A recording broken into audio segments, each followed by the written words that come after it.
Hey, what's up, ladies and gentlemen? NoZoupForYou here, and you're watching a little bit of Yu Yang action in ranked gameplay, and I actually like the Yu Yang a lot in ranked. I think with the torpedo reload booster and all the changes that have been made, Yu Yang is actually pretty viable. It feels good, and I like it a lot, but that's not the purpose of this video. The purpose of this video is to plug for the Clash of the Classes Season 4. Now, you might remember in my other video, I apologized to hold my beer because I said I was going to put together a really nice advertisement video a couple weeks ago, and things just kind of fell apart because of my hectic schedule. So the least I can do, the very least I can do, is plug for that right now. So that's what this video is. Go sign up for Clash of the Classes. You've still got time, and this event looks like an absolute blast. I've got drill that weekend of the 5th, but if I can swing it, I'm going to try and get in with my boys as well, because this just looks like a lot of fun. So for those of you that are not familiar, this is a 4v4 style tournament. You bring one battleship, one cruiser, and 2 destroyers. No submarines or carriers allowed, which is very nice. Now, the cool thing about this, it is Clash of the Classes. So you can bring any class of ship you want. Excuse me, tier of ship you want. I told you the classes you can bring. You can bring any tier you want. However, you are given 41 points to distribute amongst those tiers. Each ship tier has a specific cost. For example, tier 10 is 18 points per ship. 9, 14 points. 8, 11 points. So, with 41 points to spend for your 4 players that you bring into a round, you could have a tier 10 ship, and you could have, for example, 3 tier 7s. You could have 2 tier 10 ships. And then you could have 2 tier 5s. Actually, I don't even know if you can do that. 41 points, I think that's 42.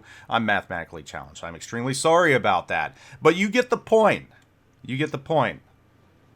You have points to distribute, and you have decisions to make. You could take a tier 10 destroyer, or you could take a tier 10 battleship, or you could take a tier 10 cruiser if you got a player that's just absolutely dynamite at the Des Moines or something like that. This adds some interesting flavor to the standard tournament style. There are some ship bans, though. Ships that are not allowed. All tier 10 premiums and all tier 10 special ships. That makes absolute sense. This is open to everyone. They want to keep it fair. So, wallet warriors, me included, got to leave those ships at home. All super ships, goes without saying. Those are tier 11. Carrier hybrids, goes without saying as well, because those are essentially carriers in a way. Belfast, poor Belfast. Paolo Emilio, I can understand that. That ship's just really fast, and when you only got 4 ships, it gives a significant first strike ability. But that's how it works. Now, you've got time to get into this tournament if you want to get into it. You've still got time. Registration ends midnight on August the 2nd. Get your team in there. The first night on August the 4th from 8 to 11 p.m. Eastern is a fun night, mini games, open to the entire North American community. Open to everyone, so you can get in, you can play, you can have fun. Then the fight nights start on 8/5 and continue all the way up to the playoffs, which will be announced after the end of play on 8/11. Qualifiers for the playoffs on 8/12, and then the best of 32 playoffs start on 8/13 through 8/14. Guys, this is going to be a fun tournament. It's different. It's neat. This 4x4, or excuse me, 4 versus 4 style of gameplay is just really, in my opinion, good. It makes games quick. It makes you have to think because of the point style. But the important thing about this is it's going to be fun. And that's what you want in a tournament. You want fun. Now, I know there are more serious tournaments out there, but this is really geared towards the community. It's geared towards all level of ability, all level of play style. So if you've been wanting to dip your toe into the tournament waters, if you've been wanting to try a tournament and you're like, well, you know, I'm not good enough or I don't have the time, this is for you. Because I know for someone without a lot of time, it's hard to get 7 people together at a specific time, especially when everybody has jobs and everything else. It's a lot easier to get 3 other players together. And there are a lot of things just kind of put into this tournament to make things even easier, just to make sure that things go smoothly. You know, there's mulligans, which is a restart because room conditions aren't correct. You know, anyone can opt out at any time due to anything. I mean, there are forfeits. I mean, if you don't comply with the rules or just flat out show up, you forfeit. But this is for you if you're looking to get into it and you're just not certain if you really want to play ranked or not. Or, excuse me, a tournament or not. So, there's the plug for this. Clash of the Classes Season 4. Looks to be an absolute lot of fun. Again, if you don't think you're a great player, it doesn't matter. If you think you're only average, it doesn't matter. Get 3 other players together. This is a good way to learn. This is a good way to learn how to play better. This helps you to learn to play as a team or a division because you're only with 3 other players. 4v4. I mean, that's just one more than what you're allowed in-game for a division.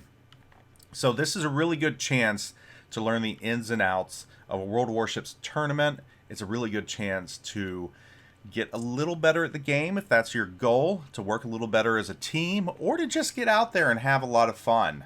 And again, you don't have to have a tier 10 ship. Say you've only made it to tier 5 or tier 6. You can take that in there. You got to play smart, though, and it's going to teach you how to avoid those tier 10s or tier 9s that the other team might have. It's going to teach you how to use that terrain to your advantage and to hide and be sneaky and all the other things that make you a better player. So, guys, give this a chance. Get in that registration by August 2nd, that final registration. I'm going to cover right now just a couple of frequently asked questions that they have provided. And also, you know, before I get into that, there are rewards for podium finishers. You know, first place gets a tier 8 premium ship container. That's a nice reward. 5 tier 4 boosters. Doubloons, 10,000 doubloons shared among the whole team. You know, that's 2,500 doubloons each. And it goes down through 5th place. 5th place gets a tier 6 premium ship container. 7th place gets a tier 5. So you have a good chance to win something. These are a lot of small prizes, mind you, but spread out amongst several teams. So I think it's definitely worth that. So, frequently asked questions, do all team members need to be from the same clan? No, not at all. If you're in one clan, you got a buddy in another, by all means join up. This is not a clan-only event. This is a small team event. Can I sign up to be on 2 teams? No, absolutely not. You're only allowed to sign up and participate on 1 team. Stop trying to cheat the system. Something came up and I cannot get 4 guys to play for a game. What do I do? You can either forfeit, or you have 1 merc spot that's 100% flexible, so bring another ringer in if you need to. Granted, he can't be on another team. Just pick up a random guy and have him come in. Can I make roster changes part way through the event? Yes, however, you must get a moderator to assist you. Is my team required to play every night? No, simply indicate on your sign-up sheet for the night that you do not want to participate.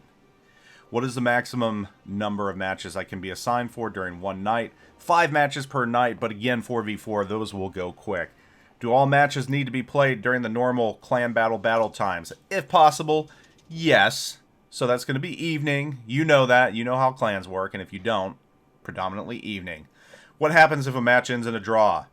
It will result in half a point being added to each team's final score. Something came up and I want to withdraw my team from the tournament. What do I do?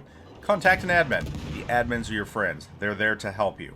My clan already has 1 team registered. Can I still sign up? Yes, a clan can have multiple teams registered as long as there's no overlap in rosters aside from the merc slot. So, once again, if you're in clan Jedi, I just threw that name out there, and you've got 30 people in your clan, you can split that amongst 4 or 5 different teams in this tournament. Doesn't matter. If the team I was on has been eliminated or withdraws from the tournament, can I be added as an alternate to another roster? Yes, however, you must not have participated in any matches in that tournament. Basically means you're a merc at that point. Can I use ARP, Black, and other decorative ships? Yes, ships from Wargaming collaborations, ARP Warhammer, and Black Edition ships are allowed. But when counting ship nations, those boats are cataloged according to the nation of the captain that is assigned to fit them. Lastly, I'm going to throw some links in here so you can look at this document, so you can look through the rules, so you can look through everything else. Again, you have till August 2nd. Be sure to get in there. Again, and I know I've said it a lot, this is going to be a lot of fun, and this is something you should do. But that's just me. Anyhow, this is Clash of the Classes Season 4. Get in on it. Hope you have a blast. Hope you have an absolutely wonderful time. And I will catch you all later. Zoop out.